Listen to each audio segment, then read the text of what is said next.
Hello class ninth. Hello class ninth. देखिए बेटा, जहाँ हो गया था उसके आगे हम लोग प्रोसीड करते हैं। अगर कोई डाउट होगा तो पूछते हैं। बच्चों का रिस्पांस भी आ रहा है, जो मैंने क्वेश्चन दे रखा था काफ़ी अच्छा रिस्पांस है, बहुत अच्छा प्रयास कर रहे हैं आप लोग, वेरी गुड। अब आगे देखते हैं ना। ये 4 क्वेश्चन पहले तो मैंने आपको होमवर्क में दे रखा था, उसको पहले देख लेते हैं बेटा, ठीक है। वेट फॉर 1 मिनट, नहीं फॉर 1 मिनट नहीं, कुछ सेकेंड के लिए, ठीक है। कुछ कलर चेंज करते हैं, 1 सेकेंड वेट। हाँ 1 सेकेंड, ओके।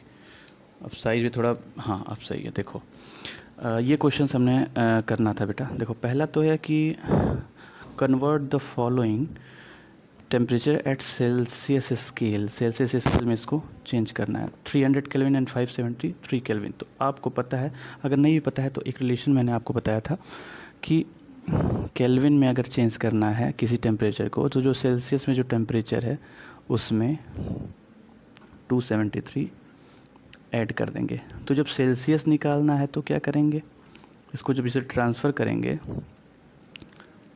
तो C is equal K minus 273 आ जाएगा। मतलब अगर सेल्सियस में चेंज करना है तो जो केल्विन में टेम्परेचर दे रखा है उसमें से 273 माइनस कर देना है, ठीक है ना। तो 300 केल्विन है, तो 300 केल्विन, सॉरी 300 है ना, माइनस 273।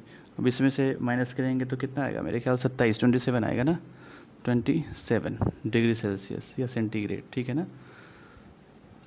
780 ठीक।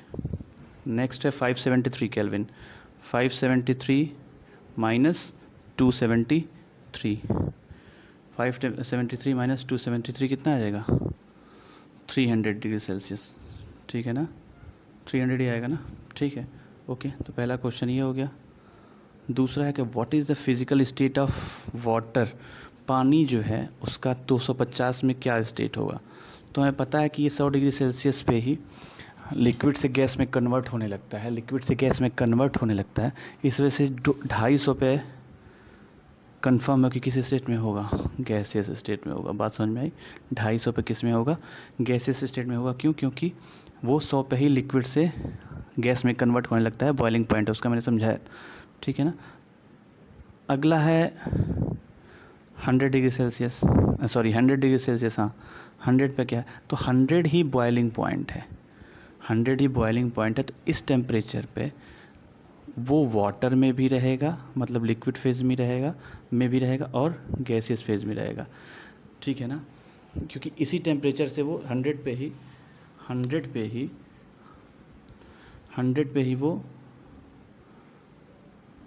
पे ही वो वाटर से लिक्विड में कन्वर्ट हो रहा है। तो उस टेम्परेचर पे दोनों बिहेवियर शो करेगा। जैसे फॉर एग्जांपल 0 डिग्री सेल्सियस जब हम बोलते हैं, जब हम 0 डिग्री सेल्सियस बोलते हैं कि कोई 0 डिग्री सेल्सियस पे वाटर अगर है या आइस है, तो इस पे ये आइस भी होता है और वाटर भी होता है। क्योंकि उसी टेम्परेचर पे 0 डिग्री सेल्सियस पे ही वो आइस से कन्वर्ट होता है, किस में, वाटर में। तो उस पर इंटर कन्वर्टेबिलिटी होती है दोनों आपस में। इस वजह से 0 डिग्री सेल्सियस पे वो आइस और वाटर दोनों में रहते हैं, और 100 डिग्री सेल्सियस से लिक्विड से गैस में जाते हैं। इस वजह से इस पे ये वाटर में भी रहेंगे और गैस में भी रहेंगे। तो ये आप ध्यान रखना, ठीक है ना। जिस टेम्परेचर में इंटर कन्वर्ट होते हैं वो उस टेम्परेचर पे दोनों अवस्था में रहते हैं, ठीक है ना। दूसरा क्वेश्चन ये हो गया। Third one is for any substance why does the temperature remain constant during the change of state. I discussed with you latent heat of fusion और वेपराइजेशन। तो वो एनर्जी उनके बीच दूरियां बढ़ाने में खर्च हो जाती है, ना कि जैसे मान लो ये सॉलिड है, ये खूब ज़्यादा सॉलिड है, ऐसे है, और इसको हमने टेम्परेचर देके ऐसे इसके पार्टिकल दूर दूर थोड़े कर दिए, मतलब ऐसे ऐसे लिक्विड में कन्वर्ट कर दिया, ऐसे कर दिया। तो जो हम इसको हीट दे रहे हैं ना, तो अब जब हीट दे रहे हैं तो इसका टेम्परेचर बढ़ना चाहिए, लेकिन हम ये पाते हैं कि जो सॉलिड का टेम्परेचर रहता है इसका, वो हीट देने के बाद जो हम लिक्विड मिलता है उसका भी टेम्परेचर सेम रहता है, जबकि हीट मिलने के बाद टेम्परेचर इसका बढ़ जाना चाहिए, लेकिन नहीं बढ़ता। उसका रीज़न ये है कि इसके जो मॉलिक्यूल है ना, इनके बीच ये दूरियां बढ़ाने के लिए और इंटरमॉलिक्यूलर स्पेस ज़्यादा करने के लिए और इंटरमॉलिक्यूलर फोर्स कम करने के लिए एनर्जी हमारी ये जो टेम्परेचर रहते हैं वो यूज हो जाता है, और उसी को लेटेंट हीट या गुप्त ऊष्मा बोलते हैं, ठीक है ना। इस वजह से दोनों का टेम्परेचर सेम रहता है, वो एनर्जी कहीं और खर्च हो जाती है उसमें डिस्टेंस बढ़ाने के लिए या फोर्स कम करने के लिए, ठीक है ना। टेम्परेचर इसका बढ़ नहीं पाता, जिस टेम्परेचर पे हम इसको ज़्यादा देते हैं, मतलब जितना ज़्यादा देंगे वो सारी यहाँ खर्च हो जाता है, ठीक है ना। तो ये रीज़न होता है लेटेंट हीट या गुप्त ऊष्मा। लेटेंट हीट ऑफ फ्यूज़न तब बोलते हैं जब सॉलिड लिक्विड में कन्वर्ट होता है, लेटेंट हीट ऑफ वेपराइजेशन तब बोलते हैं जब लिक्विड गैस में कन्वर्ट होता है। ये बताया था मैंने आपको। चौथा question, suggest a method to liquefy atmospheric gas. ये भी मैंने बताया था कि गैस को लिक्विड में अगर कन्वर्ट करना है तो या तो प्रेशर बढ़ाएंगे और या तो टेम्परेचर कम करेंगे। ये रिलेशन मैंने बता रखा आपको अच्छे से, ठीक है ना। Effect of temperature and pressure ये मैंने आपसे अच्छे से डिस्कस कर रखा है, तो इसको आप ध्यान से देखिएगा, ठीक है ना। अच्छा, इवेपोरेशन मैंने डिस्कस कर लिया था। अब फैक्टर्स अफेक्टिंग, अच्छा ये भी हो गया था। Why does evaporation cause cooling, ये मेन थोड़ा सा समझने वाली बात है। एक सेकेंड बेटा, क्यों कूलिंग करता है तो उसका रीज़न देख लो। होता क्या है ना कि जैसे मान लो एक एग्जांपल मैं बता रहा हूँ, जैसे हमें जैसे ऐसी अगर हमारा हाथ जो होता है, हाथ मान लो ये पाम है हमारा, ठीक है ना। एक एग्जांपल मैं बता रहा हूँ, इवेपोरेशन यहाँ से होता है तो क्यों कूलिंग होती है, एक एग्जांपल बता रहा हूँ मैं। ये मान लो हमारा हाथ का पंजा है, ठीक है ना, हालांकि ऐसा होता नहीं लेकिन मान लो ये पंजा है। नेल रिमूवर जो होता है ना, नेल रिमूवर एक केमिकल होता है एसीटोन। एसीटोन हम डालते हैं ना, एसीटोन मतलब होता है नेल रिमूवर। तो अगर एसीटोन नेल रिमूवर अगर हम अपने पाम पे रखेंगे, हाथ के पंजे पे रखेंगे, तो ये जो है ना एसीटोन यहाँ से इवेपोरेट होना शुरू हो जाता है। तो अच्छा, ये इवेपोरेट होता है तो होता है कहाँ से, इसको एनर्जी कहाँ से मिलती है। तो जो हमारे हाथ की जो मतलब हीट हमारे हाथ में रहता है ना, वहाँ से ये फटाफट एनर्जी लेके, मतलब यहाँ से गर्म अपने आप को हीट करके वो फटाफट गैस में कन्वर्ट हो जाता है। तो जब हमारे हाथ से हीट निकलेगा तो हमारा हाथ कैसा महसूस करेगा, कूल महसूस करेगा कि नहीं। तो एक छोटा सा एग्जांपल ये है कि इवेपोरेशन कूलिंग कैसे करता। अब इसी से रिलेटेड कई एग्जांपल आप में दे रखे हैं, देखो ध्यान से। एक तो वेसल वाला दे रखा है, सेम कॉन्सेप्ट यहाँ पे भी है, ठीक है ना, सेम यहाँ भी है। फिर आगे चलते हैं थोड़ा सा। ये देखो, व्हाट हैपेंस व्हेन, एक सेकेंड बेटा, what happens when your palm, acetone वाला ये एग्जांपल है। सेम देखो, कॉन्सेप्ट सब सेम ही है। कूलिंग क्यों होती है इवेपोरेशन से, ये मैंने समझा दिया कि सराउंडिंग से या जिस सरफेस पे आप रख रहे हैं वहाँ से टेम्परेचर जब गेन होगा तो जहाँ से टेम्परेचर आप लोगे वो क्या होगा, कूल होगा। तो इसलिए इवेपोरेशन कॉजेस कूलिंग, ठीक है ना। अच्छा, एक ये है कि why should we wear cotton clothes in summer. इसका रीज़न ये है कि हमारी बॉडी में जो पसीना आता है ना, तो अब मान लो ये बॉडी है तो यहाँ पसीना जो होगा हमारी बॉडी पे, तो ये जितनी ज़्यादा आसानी से इवेपोरेट होगा, सॉरी एक सेकेंड वेट, हाँ वेट, एक सेकेंड वेट कर लीजिए थोड़ा सा, कहाँ गया, ये था। तो हाँ, अगर मान लो ये बॉडी है हमारी ऐसे, तो इसमें जब हमारे गर्मी में पसीना होता है तो जितनी जल्दी ये पसीना इवेपोरेट होगा उतना हमारी बॉडी कूल होगी। ये बात समझ में आ रही है ना, जितनी जल्दी इवेपोरेट होगा, क्योंकि इवेपोरेट होगा तो यहाँ से वो टेम्परेचर लेगा बॉडी से और लेके इवेपोरेट होता चला जाएगा। तो जब इवेपोरेट होगा ये, तो हमारी बॉडी से ही तो हीट लेके जा रहा है, वो इवेपोरेट हो रहा है पसीना, तो बॉडी से जब टेम्परेचर घटेगा तो ये कूल महसूस करेगा ना बॉडी। तो ये कॉन्सेप्ट होता है। कॉटन क्या करता है, अगर मान लो इस शरीर के ऊपर हमने कॉटन का कपड़ा पहन रखा है तो ये इवेपोरेशन को हेल्प करता है, आसानी से पसीने को एब्जॉर्ब करके अब इवेपोरेशन फास्ट कर देता है। तो इसलिए कॉटन का कपड़ा लोग प्रेफर करते हैं गर्मियों में पहनने के लिए, ठीक है ना। एक एग्जांपल और इसमें है, देख लो बेटा। ये है कि अगर ये ग्लास का वाटर है ना, ग्लास का वाटर नहीं, वाटर का ग्लास है, ठीक है ना, सॉरी।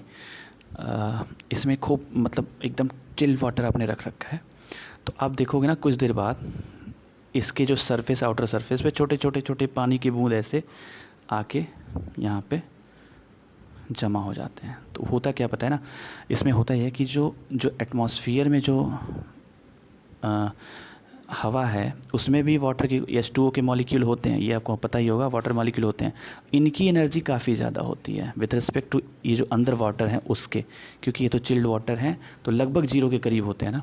इनकी एनर्जी एटमॉस्फेरिक टेम्परेचर के बराबर होती है, मतलब एटमॉस्फेयर में जो मतलब गर्म होंगे कुल मिला के, ये समझ लो। तो होता क्या कि जब ये सरफेस पाते हैं ना यहाँ, तो क्या करते हैं, ये अपनी एनर्जी लूज़ करके गैसियस फॉर्म से लिक्विड फॉर्म में कन्वर्ट हो जाते हैं आराम से, ठीक है ना। ये क्या हो जाते हैं, गैसियस से लिक्विड में कन्वर्ट हो जाते हैं, ठीक है ना। Hello class 9th। देखिए बेटा, वीडियो थोड़ा सा ब्रेक हो गया था बीच में, उसके लिए देखो जहाँ से हो गया था उसको हम आगे फिर प्रोसीड करते हैं। पहला तो ये हो गया था कि ये कुछ एग्जांपल्स जो हमने why does evolution cause cooling में कुछ एग्जांपल्स हम लोगों ने पढ़े। जैसे एक तो था, मैंने डिस्कस किया एसीटोन वाला, जो है एसीटोन को जो पाम में रखते हैं तो एवोपोरेशन से कूल फील करता है हमारा हाथ।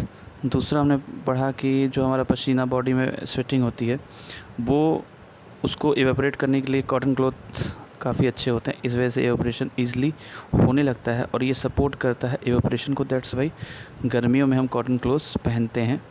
तीसरा जो था, जो हम जिस पे वीडियो ब्रेक हुई थी, वो ये था कि अगर ग्लास है इसमें चिल्ड वाटर है तो इस चिल्ड वाटर का टेम्परेचर लगभग 0 डिग्री सेल्सियस होगा, तो इसकी एनर्जी कम होगी।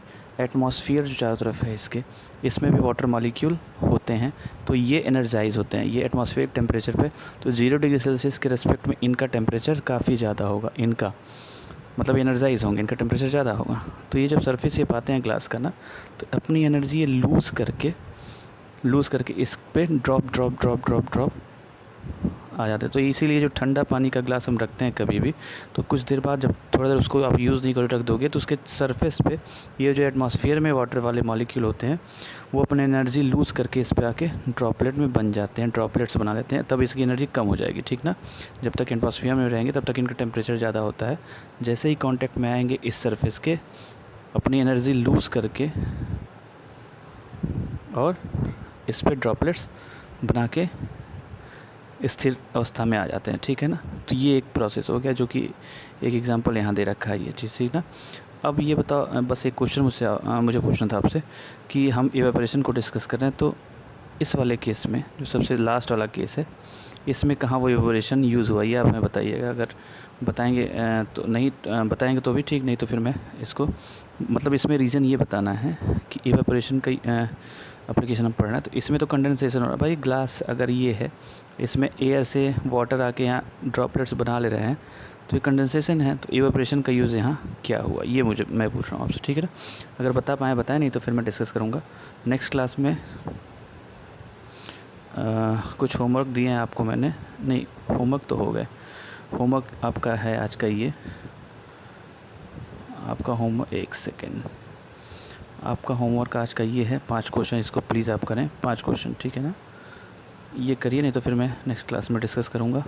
करेंगे आप, रिप्लाई करने की बहुत अच्छी बात है, नेक्स्ट क्लास में मैं डिस्कस करूँगा। और फिर अब ये चैप्टर फिनिश, नेक्स्ट क्लास में वो 5 क्वेश्चन हम डिस्कस करेंगे, एक्सरसाइज के क्वेश्चन डिस्कस करेंगे, फिर आगे प्रोसीड करेंगे। अगर बेटा कोई डाउट हो तो प्लीज़ आस्क। थैंक यू, ठीक है, थैंक यू बेटा।